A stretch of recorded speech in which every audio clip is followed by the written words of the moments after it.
savoir aussi l'institutrice de la Comédie Française, ce qu'elle avait ressenti en jouant son rôle.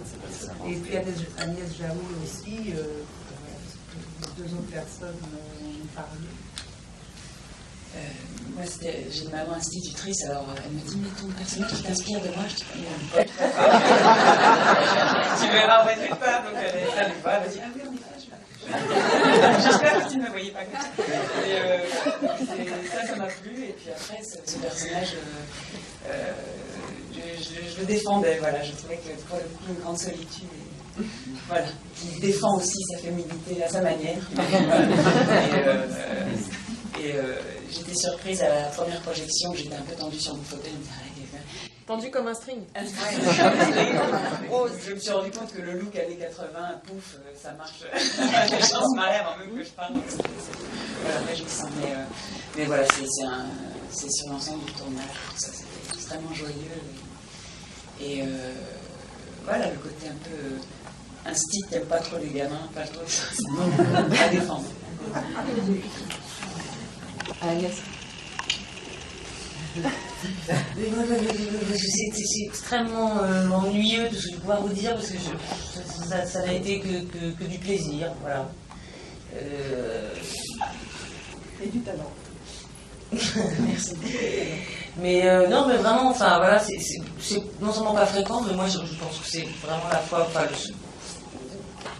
où tout était réuni pour n'avoir que du plaisir. Voilà, être dans le personnage, des partenaires merveilleux sur le plateau, dans la vie, une équipe d'amour qui vous mettez en confiance tout le temps. Karine, vous voyez, elle est assez pénible, donc.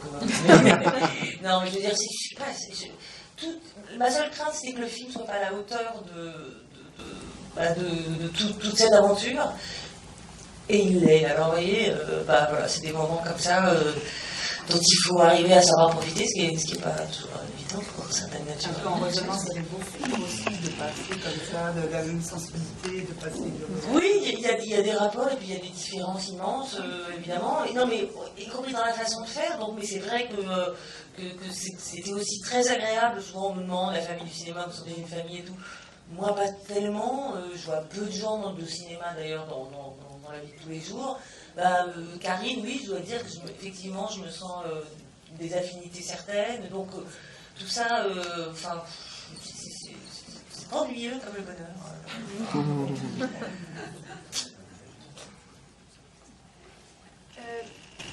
Quel effet ça fait, quelle différence ça fait de jouer, de passer tant de temps à jouer avec des enfants, et des petits-enfants? Parce que quand on joue entre adultes, déjà c'est suffisamment compliqué. Pour avoir fait beaucoup de théâtre, je le sais. Mais ça ne doit pas être pareil de passer autant de temps à interagir et à jouer avec des enfants. C'est comment?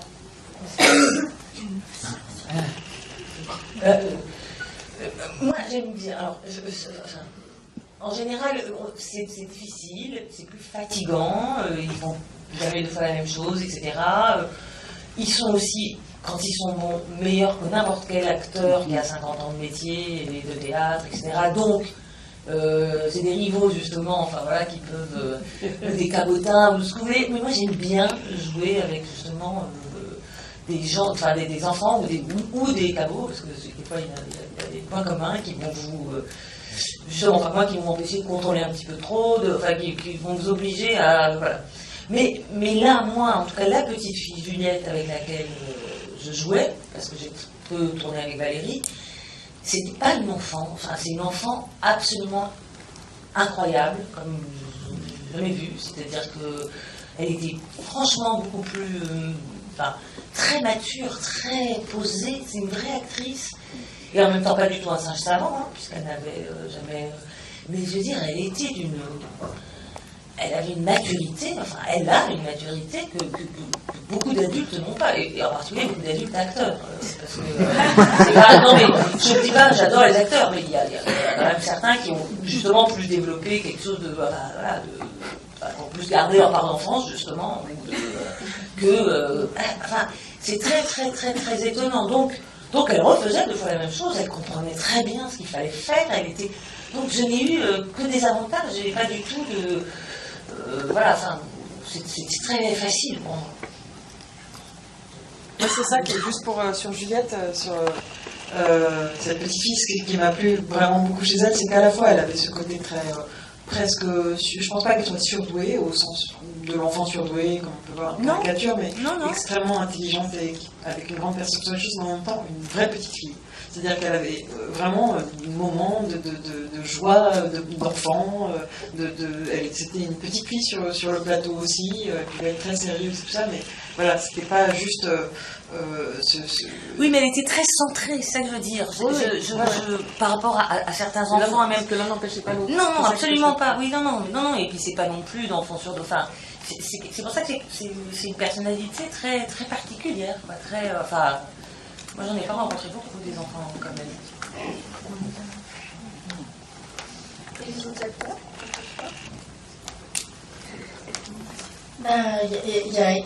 Je t'ai entendu raconter une scène à la fin avec, je crois que c'était les derniers jours de tournage. Avec Isabella. Avec Isabella, qui est assez drôle. Ouais. Peut-être tu peux le raconter parce que C'était encore avec Juliette. Oui, c'est une scène où une des scènes dans le cabinet de la pédopsychiatre. Une longue scène de dialogue, certaines ont été coupées au montage, raccourcies, mais un ping-pong vraiment entre la psy et Rachel. Et j'attaque, je commence les plans par... C'était le tout début des premières séquences avec Isabella Rossellini dans le cabinet, mais Juliette avait déjà pas mal tourné. Et donc elle avait acquis une certaine expérience du plateau, de comment on faisait des plans, des contre-champs, des contre-champs. Et je fais des premiers plans sur Isabella Rossellini. Juliette lui donne la réplique, donc je ne fais pas trop attention à la manière dont Juliette lui renvoie la balle, en fait, parce que je tourne les plans sur Isabella. Et ensuite, on dit qu'on se retourne, on ne caméra pas de l'autre côté, et on commence à filmer du côté de Juliette. Et là, Juliette vient me voir, elle me dit, c'est un insert ou c'est mon plan? Alors je lui dis, c'est ton plan, Juliette. Et à ce moment-là, j'ai un certain nombre de questions à te poser. Et elle avait ce qu'on appelle le jour à jour, c'est-à-dire le texte de la scène en photocopie. Et elle me dit, alors voilà, quand elle dit telle phrase à Madame Trebla, est-ce qu'elle est sérieuse ou est-ce qu'elle plaisante? Je dis non, elle est très sérieuse à ce moment-là. Mais alors là, est-ce que quand Madame Trebla lui dit ça, elle le prend bien ou elle le prend mal? Et elle me pose des questions sur toutes les phrases de dialogue. Est-ce qu'elle se fout de la gueule de Madame Trebla à ce moment-là ou pas, etc. Et c'était drôle parce qu'Isabella était là en face, on était prêts à tourner quasiment. Tout le monde s'est tu, hein, je ne sais pas si vous vous souvenez sur le plateau, les gars de l'équipe. Et je répondais à ces questions dans le silence, et puis elle m'a dit, et à la fin elle m'a dit, ok, on peut y aller. Je dis merci. Et donc j'ai lancé le moteur, et là, Juliette, en une seule prise, a fait toutes les variations, toutes mes indications, en variation d'une phrase à l'autre. Ça aurait pu être un plan séquence, on l'a monté ensuite, mais j'aurais pu monter un plan séquence et il y avait tout. Voilà, c'est Juliette. Voilà. Vous n'avez pas un coach pour les enfants? Si. Oui. Ouais. Si, il y avait un super coach qui s'appelait Manon. Ah ouais, non, ils ont bossé vachement. Mais je dois dire que donc, cette petite fille est tout à fait exceptionnelle, mais il y en a d'autres, et c'est pas du tout la petite fille la plus exceptionnelle et merveilleuse que j'ai rencontrée, pas du tout.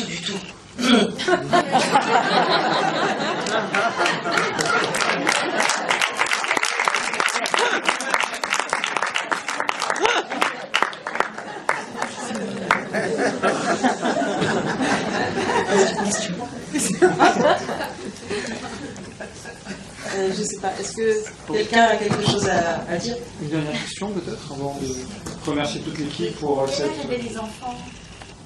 8 ans et demi. 8 ans et demi. Sur le tournage. Excusez-moi. Comment est-ce que vous abordez les thèmes un peu graves, des fois pour des enfants, même si c'est joué de façon assez légère? Alors, les thèmes graves, est-ce que pour vous c'est la Shoah ou la sexualité? D'abord, il y a tout, la non, en fait, il n'y avait aucune question auquel je me devais de répondre à toutes les questions des enfants sur le scénario, évidemment, on ne s'est pas posé trop de questions en l'écrivant, mais c'est vrai qu'après, quand les parents des petites filles l'avaient lu et avaient validé, avaient dit ok, c'est bon. Il se trouve qu'elles avaient chacune leur connaissance dans leur domaine. On va dire que Juliette était plus calée question Shoah. Et Anna, sur les questions sexuelles, je sais des mythes et tout ça. Ce qui m'arrangeait bien, c'est que quand on travaillait sur le scénario ensemble, elles se répondaient l'une l'autre, et elles répondaient l'une autre question, et moi j'avais juste rien à dire, et ça, vraiment ça m'arrangeait. Et quand de temps en temps elle me mettait mal à l'aise avec une question qui était plus précise, même sur certaines scènes qui ont été coupées, j'essayais de ne pas trop louvoyer quand même, en disant bon voilà, ça a un rapport à la sexualité, est-ce que tu veux vraiment en savoir plus? Et elle me dit non.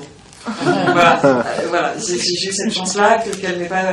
Voilà, après, je ne sais pas comment je me suis débrouillée, sûrement, d'une manière ou d'une autre. Tu débrouilles. Non, mais je pense que je n'ai pas posé la question maintenant. En anglais. En fait,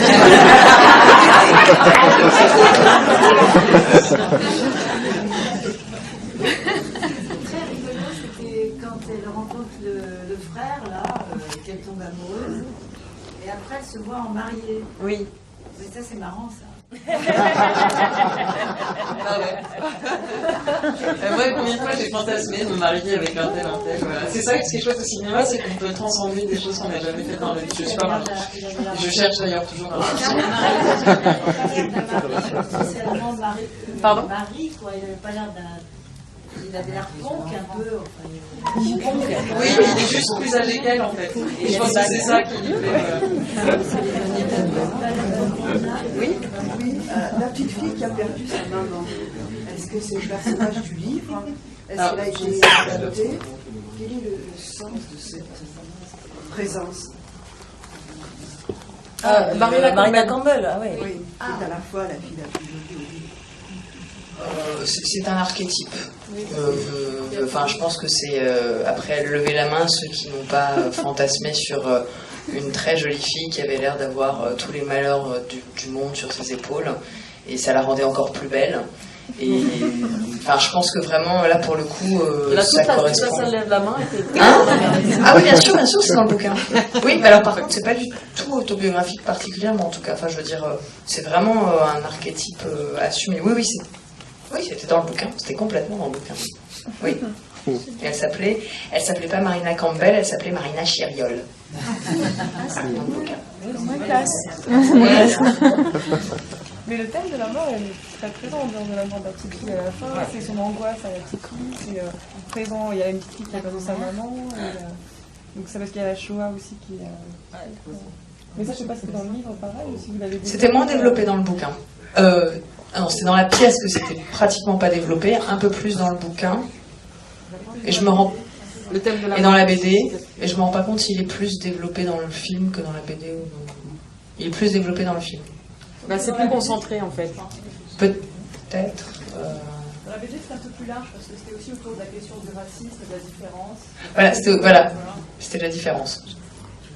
Donc peut-être un peu plus dans le film. Ouais. Mais dans la pièce, très très très peu. Voire pas. Peu. Si. Mais pas. Et alors la musique du film, monsieur Slabiak. Est-ce qu'il y a de la mort dans la musique? Ah bah t'avais qu'à pas. C'est pas forcément une question, enfin c'est juste si en fait les moments que vous filmez en Super 8, et comment vous avez décidé les moments que vous filmez avec, je pense que c'était en 5D et ensuite avec un Super 8, qu'est-ce que vous vouliez comme résultat avec ça? En fait, moi ce que j'ai essayé de faire passer, de manière plus ou moins à droite, c'est avec le Super 8 l'idée que déjà au moment où les gamines sont en train de vivre quelque chose, ça n'existe déjà plus. Et le Super 8 a un côté très nostalgique. Moi, on me filmait comme ça avec le Super 8 quand j'étais petite, qui fait qu'elles sont en train de vivre ce truc-là, mais déjà c'est de l'ordre du passé. Et ça, pour moi, c'était une manière d'annoncer inconsciemment aux spectateurs que quelque chose de grave allait arriver ou que ça n'allait pas durer éternellement. Voilà. Et il y a l'usage aussi du Super 16 qui est une autre, qui est un format d'image différent, un peu plus professionnel on va dire, mais qui reste parce qu'aujourd'hui on tourne tout en numérique et qui est un format sur pellicule encore, dont je me suis servi pour filmer tous les fantasmes de Rachel quand elle voit sa copine manger du flambi, changer d'un docteur, du papa pour le docteur, etc. Enfin, voilà. C'est Super 8 ou Super 16? Mais Raphaël? Ah non, mais je suis nulle. Quand je suis dans la tête de Rachel. Du Super 16. C'est du Super 16, d'accord. Est-ce que vous avez eu du mal à réaliser votre projet de film? Alors mon producteur est parti. T'es parti, Antoine? Oui, il est parti. Il est parti. Il a mangé, il est parti. Sincèrement, non, franchement, ça a été. Moi, j'ai mis du temps à faire un deuxième film. Mon premier, c'était il y a plus de 5 ans maintenant. Et quand j'ai rencontré Du vent dans mes mollets, après, tout a été très très vite. À partir du moment où j'ai rencontré Raphaël le 26 janvier 2010. Et voilà, on est aujourd'hui et le film est sorti et l'écriture a été vite. Regarde, Agnès a dit oui en 2 jours et demi, Isabella en 3 jours. Bon, Isabelle a traîné un tout petit peu. Elsa en a été drôle pour elle. Judith m'a dit oui sans lire le scénario. Donc voilà. Non, vous avez la même équipe technique entre les 2 films? Eh ben, il y a un survivant, c'est Ivan, qui est là, qui est l'ingénieur du son, qui a fait tous mes courts-métrages. Et sinon, j'ai rencontré plein de gens nouveaux, mais je pense qu'il y en a un paquet qui sont ici, en l'occurrence, qui vont faire le prochain, s'ils sont d'accord. Enfin, voilà. Voilà. Et la musique? Eh ben, c'est lui. C'est Eric Saviac, qui a...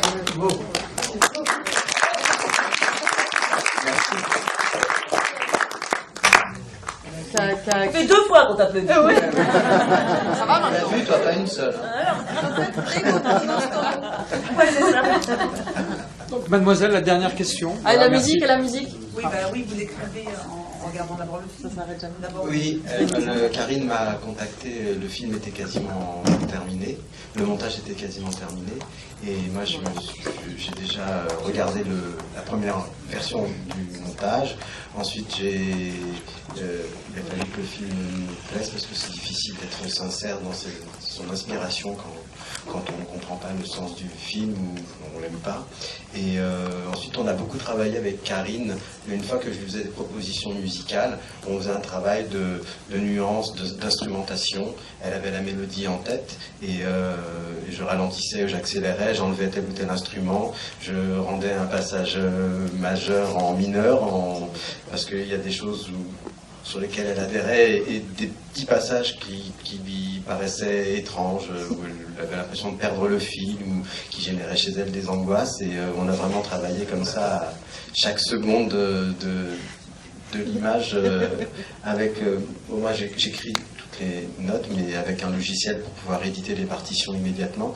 Et c'est un logiciel qui me permet de faire toutes ces choses, ralentir, accélérer, enlever une piste, rajouter un instrument. Et moi, je peux dire merci à Gaumont. Ah non, il y a d'abord une... Non, parce que moi, j'ai jamais vu ça, une équipe tout entière de la Gaumont qui vient. Déjà, le film est sorti de 3 semaines. Enfin, merci, c'est trop gentil. Et elle a raison, Agnès, et en plus, c'est la veille d'un autre film qui sort demain. Ouais. Et ils sont fatigués, ils sont là, et c'est incroyable. Ouais. Pardon, bravo.